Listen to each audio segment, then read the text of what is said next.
નમસ્કાર મિત્રો, હું છું જયેશ હિરોપરા. કૃષિ મિત્ર ચેનલમાં આપનું હાર્દિક સ્વાગત છે. આજે વાત કરવાની છે વોટર સોલ્યુબલ ફર્ટિલાઇઝર એટલે કે પાણીમાં દ્રાવ્ય ખાતર વિશેની.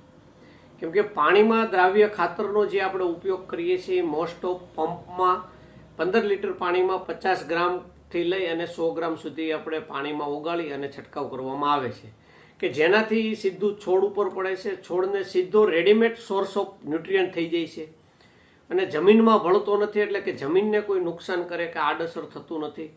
બીજું કે જે વોટર સોલ્યુબલ ફર્ટિલાઇઝર છે એમાં હેવી મેટલ એટલે કે જે સોડિયમ છે, ક્લોરિન છે, કેડમિયમ છે, નિકલ છે, આ બધી જે કે નુકસાનકારક ધાતુઓ જે છે એનું પ્રમાણ પણ એમાં નહિવત અથવા હોતું નથી.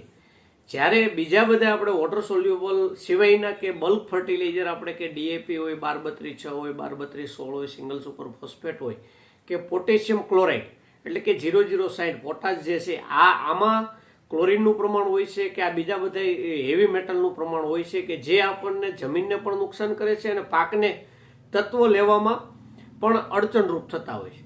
એટલે કે દિવસે દિવસે જોઈએ તો કે છેલ્લા 4-5 વર્ષથી વોટર સોલ્યુબલ ખાતરનું માર્કેટ ધીમે ધીમે ઘણું બધું વધતું જાય છે. જેમ કે આ વર્ષે જોઈએ તો કે 05234નો ગ્રેડ છે એ પુષ્કળ પ્રમાણમાં બધા પાકમાં વપરાણો અને ખેડૂતોમાં આ જે વોટર સોલ્યુબલ ખાતરની અવેરનેસ પણ જેમ દિવસે દિવસે આવતી જાય છે એમ વપરાશ પણ વધતો જાય છે.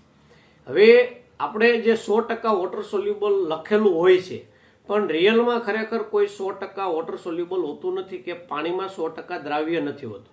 એમાં ખાસ કરીને ફોસ્ફરસ અને પોટાશ જે તત્વ બે આવે એ બે તત્વ છે એ એટલા બધા વોટર સોલ્યુબલ નથી હોતા. થોડું ઘણું એમાં પાર્ટ છે ઇનસોલ્યુબલ હોય છે.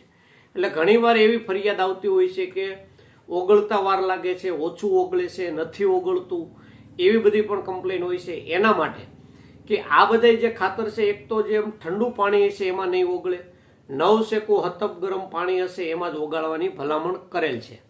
જેમ કે સાંજ આપણે લાઇટનો વારો દિવસે હોય, રાતનો હોય અને આપણે રાત્રે કુંડી ભરી લીધી હોય એટલે સવારે એમાં જ્યારે આપણે એમાં ખાતર ઓગાળવા જઈએ તે ઓગળતું નથી. એટલે કે ચાલુ મોટરનું પાણી પણ ચાલે અથવા થોડુંક ગરમ કરેલું પણ પાણી ચાલે. બીજું કે 10 લીટર પાણીમાં 1 કિલો ખાતર ઓગાળવાનું. હવે જ્યારે 10 લીટર પાણીમાં 1 કિલો ખાતર ઓગાળવામાં આવે છે ત્યારે એવું નથી કરવાનું કે પેકેટ તોડીને એકારે ખાતર નાખી દેવાનું, કે ધીમે ધીમે ખાતર નાખતું જવાનું, હલાવતું જવાનું. એ રીતે ખાતરને ઓગાળવામાં આવે તો જ વ્યવસ્થિત એ ઓગળશે. બીજું, હવે આ બધા જે ખાતર છે એમાં ઘણા બધા અલગ અલગ છે. પાવડર રૂપમાં પણ ખાતર આવે છે, પ્રવાહી રૂપમાં પણ ગવર્મેન્ટે છેલ્લા 2-3 વર્ષથી અલગ અલગ પરમિશન આપી કે જેમાં 11-11-8 અને એની સાથે માઇક્રોન્યુટ્રન્ટમાં ઝીંક અને બોરોન આવે.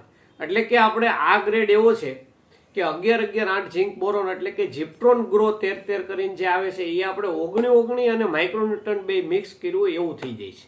એટલે એક આપણને લિક્વિડ ફર્ટિલાઇઝરમાં એ ફાયદો થાય છે કે આપણે જે પાવડર ફોર્મના 2 ફર્ટિલાઇઝરની જગ્યાએ 1 ફર્ટિલાઇઝરમાં બધા તત્વો આવી જાય છે કે જે આપણે 30-40 ml કે 50 ml પર પંપે નાખી અને એનો ઉપયોગ કરી શકાય. એ ઉપરાંત પ્રવાહી ખાતરની વાત કરીએ તો કે જે પોટેશિયમ થાયોસલ્ફેટ, કેલ્શિયમ થાયોસલ્ફેટ છે, યુરિયા એમોનિયમ નાઇટ્રેટ એટલે 32% નાઇટ્રોજન વાળો ગ્રેડ છે, એમોનિયમ પોલીફોસ્ફેટ એટલે કે 10-34 10% નાઇટ્રોજન, 34% ફોસ્ફરસ એટલે કે એ પ્રવાહી ખાતર છે. હવે પાવડર ફોર્મની વાત કરીએ તો કે વૃદ્ધિ માટે જે ગ્રેડ હાલતા હોય કે યુરિયા ફોસ્ફેટ એટલે કે 11-44-0, ત્યાર પછી 12-61 એટલે કે મોનો એમોનિયમ ફોસ્ફેટ. આ જે બે છે કે એ વૃદ્ધિ વિકાસ માટે ચાલે છે. હવે મિક્સ ખાતર NPK ત્રણેય આવતો હોય એવા ખાતરની વાત કરીએ તો કે 19-19-19 અને 20-20-20 આ બે ખાતર છે અને 13-40-13 આ ત્રણેય ખાતર છે એમાં ત્રણેય તત્વો આવી જાય છે. જ્યારે યુરિયા ફોસ્ફેટ અને મોનો એમોનિયમ ફોસ્ફેટમાં નાઇટ્રોજન અને ફોસ્ફરસ આવે છે કે જે શરૂઆતમાં આપણે વૃદ્ધિ વિકાસ માટે વપરાય. ત્યાર પછી જ્યારે ફાલનો સ્ટેજ આવે છે ત્યારે 052-34 છે એટલે કે ફોસ્ફરસ અને પોટાશ આવતું હોય એ ગ્રેડ વાપરી શકાય. બીજું કે ડાયમર કરીને 0-40-40 જે ગ્રેડ નવો આવ્યો છે એ ગ્રેડ પણ ફ્લાવરિંગ સમયે વાપરી શકાય.